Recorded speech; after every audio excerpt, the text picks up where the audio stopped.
اسلام نے فرمایا تمہاری عقلوں کو کیا ہو گیا ہے کہ پتھروں کو پوج رہے ہو؟ اے قوم اللہ کی عبادت کرو، وہی عبادت کے لائق ہے، اللہ کے سوا کوئی معبود نہیں ہے۔ جب تم اللہ پر ایمان لاؤ گے تو تم برائی سے دور رہو گے۔ نہ میں بادشاہ بننا چاہتا ہوں نہ سردار، میں تو صرف نیکی کی طرف بلا رہا ہوں۔ کیا تم نہیں دیکھتے کہ اللہ نے چاند سورج پیدا کیے، چلنے کے لیے فرش بنائے اور تمہیں نعمتیں دی؟ حضرت نوح علیہ السلام نے جب یہ باتیں کہی تو لوگوں نے کانوں میں انگلیاں ٹھونس لی، ایک لفظ بھی سننے کے لیے تیار نہیں ہوئے۔ ایک موقع پر حضرت نوح علیہ السلام نے اپنی قوم سے فرمایا کہ اے نادانو، یہ کیوں نہیں سمجھتے ہو یہ دنیا تو ایک آزمائش کی جگہ ہے، تمہارے سامنے اچھائی اور برائی دونوں ہیں۔ اے قوم، میں تو تم کو آنے والے دن سے ڈراتا ہوں، اس دن کوئی کسی کے کام نہیں آئے گا۔ دیکھو جو غریب ہیں مجھ پر ایمان لائے ہیں، لیکن تمہیں دولت کا غرور ہے۔ اے قوم، غریبوں کے ساتھ حسن و سلوکی سے پیش آؤ، ننگوں اور بھوکوں کا خیال رکھو۔ ان میں سے ایک سردار نے غرور اور تکبر سے کہا، فرض کرو کہ ہم تمہاری بات مان لیتے ہیں، کیا تم پر ایمان لا کر غریب اور 2 ٹکے کے لوگوں کے ساتھ مل جائیں جو تمہارے ساتھ ایمان لائے ہیں؟ ایسا نہیں ہو سکتا۔ وہ آپ علیہ السلام کو ذلیل کرنے کی کوشش کرتے، مذاق اڑاتے، آواز کستے، منہ پھیر لیتے، گالیاں دیتے، مارنے کی کوشش کرتے، بلکہ ایک روز مارا پیٹا بھی تھا۔ لیکن آپ علیہ السلام نے صبر کا ہاتھ دامن سے نہ چھوڑا، بلکہ اپنا کام جاری رکھا۔ آپ علیہ السلام کی بیوی اور آپ کا بیٹا بھی منکرین اور کافروں میں تھا۔ حضرت نوح علیہ السلام نے دعا کی، اے رب میرے پروردگار، میں نے اپنی قوم کو رات دن سمجھایا، حق کی طرف بلایا، میرے بلانے پر وہ زیادہ بھاگتے رہے، میں نے اعلانیہ اور خفیہ سمجھایا تو انہوں نے اپنی کانوں میں انگلیاں ٹھونس لی۔ اللہ تعالیٰ نے حضرت نوح علیہ السلام کو وحی بھیجی کہ ایک کشتی بناؤ اور ظالموں کے بارے میں مجھے کچھ نہ بولو۔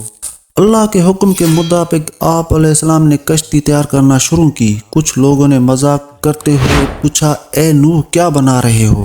آپ نے فرمایا کہ میں کشتی تیار کر رہا ہوں، کیونکہ اللہ کی طرف سے عذاب آنے والا ہے۔ اللہ نے جو ڈیل دی تھی وہ ختم ہو رہی ہے، جب وقت آئے گا ہر طرف پانی ہی پانی نظر آئے گا، صرف وہی بچے گا جو اس کشتی میں سوار ہوگا۔ جو بت پرستی سے توبہ کرے گا، گناہوں سے معافی مانگے گا تو اس کو اس کشتی میں جگہ ملے گی۔ لوگ بولے، اے نوح یہ زمین تو خشک ہے، ایسے آثار بھی نہیں ہے کہ اتنا پانی ہو جائے کہ کشتی تیرنے لگے۔ نوح کا تو دماغ ہی چل بسا ہے۔ حضرت نوح علیہ السلام اس قسم کی باتوں سے بالکل مایوس ہو چکے اور اصلاح کی کوئی امید ہی نظر نہیں آ رہی تھی۔ جب کشتی بن کر تیار ہو گئی تو لوگ کشتی میں غلاظت پھینک دیتے۔ کشتی میں کوئی ایسی جگہ نہ تھی جہاں غلاظت نہ ہو۔ کافر غلاظت پھیلانے کے لیے کشتی کے اندر جایا کرتے تھے، یہ ان کا معمول بن چکا تھا۔ ایک مرتبہ ایک کوڑ کا مریض بھی اپنے ناپاک مقصد کے ساتھ کشتی کے اندر گیا، اس کے سڑے ہوئے جسم کے ایک حصے پر کچھ غلاظت لگ گئی۔ کچھ دیر بعد اس نے دیکھا کہ جہاں غلاظت لگی تھی وہ حصہ اچھا ہو گیا۔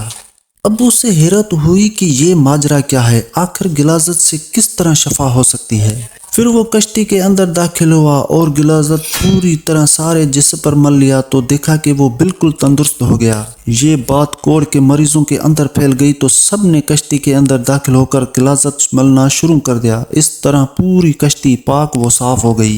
حضرت نوح علیہ السلام نے اللہ سے دعا کی، اے رب لوگوں نے میرا کہنا نہیں مانا، ایسے شخصوں کی پیروی کی جن کے مال اور اولاد نے ان کو زیادہ ہی نقصان پہنچایا۔ ان کافروں میں سے زمین پر ایک باشندہ بھی مت چھوڑ، اگر آپ ان کو روئے زمین پر رہنے دیں گے تو ان کی اولاد بھی کافروں میں سے ہوگی۔ آپ کی دعا قبول ہوئی، اللہ کا عذاب آ چلا، گھر کے تنور سے پانی ابل پڑا، پانی کا ریلا تیزی سے بہنے لگا۔ جس جگہ پانی سے ابل پڑا وہ جگہ کوفہ کی ایک مسجد تھی جس کا نام مسجد انبیاء ہے۔ دوسری طرف آسمان پر خوفناک سیاہ و بادل چھانے لگے۔ حضرت نوح علیہ السلام نے دیکھا کہ زمین سے چشمے پھوٹ رہے ہیں۔ حضرت نوح علیہ السلام نے کہا کہ یہ عذاب کی علامت ہے۔ کافر کہنے لگے کہ طوفان تو آتے رہتے ہیں، بارشیں ہوتی رہتی ہیں، یہ تو کوئی نئی بات نہیں ہے کہ کچھ دیر بعد موسم بدل جائے گا۔ دیکھتے ہی دیکھتے ہوا کا تیز جھونکا آیا جس سے ہر چیز ہل گئی۔ پھر پانی برسنا شروع ہوا۔ بارش میں اتنی شدت تھی کہ جیسے آسمان نے اپنے تمام دروازے کھول دیے ہوں۔ حضرت نوح علیہ السلام نے ایمان والوں سے کہا کہ کشتی میں سوار ہو جاؤ۔ اللہ تعالیٰ نے فرمایا کہ ہر قسم کے جانوروں کا جوڑا بھی کشتی میں سوار کر لو۔ حضرت نوح علیہ السلام نے اللہ کے حکم کی تعمیل کی، ہر جانور کا جوڑا سوار کر لیا گیا۔ کشتی میں ایک علیحدہ جگہ پر سب جانوروں کو بند کر دیا گیا۔ طوفان چلنے لگا، بارش سے ندی، نالے اور زمین پر پانی بھر گیا۔ پھر زمین کے ہر حصے میں پانی بہنے لگا۔ اب حضرت نوح علیہ السلام کا جہاز تیرنے لگا۔ پانی اونچا ہو رہا تھا۔ حضرت نوح علیہ السلام کی نظر جب اپنے بیٹے پر پڑی تو آواز لگانے لگے، بیٹا اب اس کشتی میں سوار ہو جاؤ، تمہاری جان بچ جائے گی، اب کافروں کا ساتھ چھوڑ دو۔ تو بیٹے نے جواب دیا کہ میں پہاڑ کی اونچی چوٹی پر چڑھ جاؤں گا، پانی وہاں تک نہیں پہنچے گا۔ جب حضرت نوح علیہ السلام نے اللہ سے اپنے بیٹے کے بارے میں سفارش کی کہ میرا بیٹا ڈوب رہا ہے، یہ تو میرے ہی خاندان کا ہے، تیرا وعدہ سچا ہے۔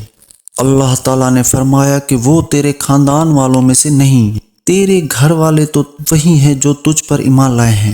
روایت کے مطابق بارش مسلسل 40 دن تک ہوتی رہی، جو کچھ زمین پر تھا سب ڈوب گیا، کافروں کا کام تمام ہوا۔ جو لوگ حضرت نوح علیہ السلام پر ایمان لائے تھے وہ کشتی میں سوار ہو کر پہنچ گئے۔ کشتی کوہ جودی پر جا کر ٹھہری، جسے ارارات بھی کہتے ہیں۔ کشتی میں سب سوار تھے۔ اسی دوران حضرت نوح علیہ السلام کو ایک فاختہ نظر آئی، اس کی چونچ میں زیتون کا درخت کا پتا۔ یہ امن و سکون کی علامت تھی، یعنی پانی اتر چکا ہے۔ کوہ جودی یا ارارات مشرقی ترکی میں ہے۔ یہ 16,900 فٹ بلند ہے، جو برف سے ڈھکی رہتی ہے۔ روس کی سرحد بھی اس سے ملتی ہے۔